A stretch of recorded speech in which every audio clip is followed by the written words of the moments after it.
In a small Russian town, a 30-year-old woman named Irina had a secret that was deadlier than the vodka she craved.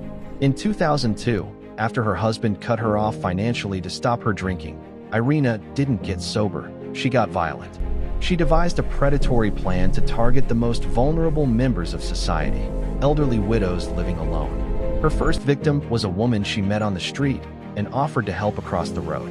In an act of pure kindness, the elderly woman invited Irina into her home.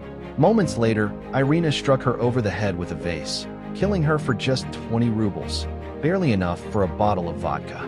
The police investigated, but with no leads, the case went cold.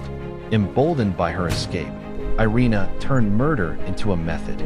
She spent days scouting victims, learning their routines to ensure they were truly alone. She gained entry by posing as a social worker or a helpful neighbor. Once inside, she would kill them with whatever was at hand, a hammer, an axe, or a blunt object found in the apartment.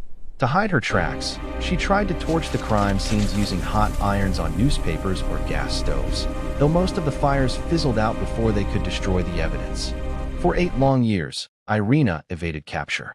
Ironically, it was her own brutality that protected her. The police were so convinced the violent nature of the crimes pointed to a man that they even theorized the killer was a male disguised in women's clothing.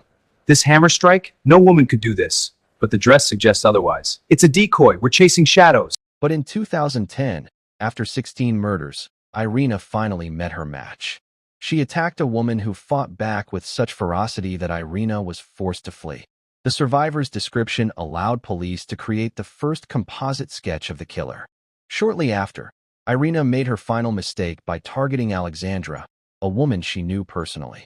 Alexandra had mentioned to a neighbor that Irina was coming over to help with decorating. After Irina drowned the poor woman in her own bathtub, the neighbor went straight to the police with a name. It was him! I saw them! Irina was arrested and confessed to the full extent of her crimes.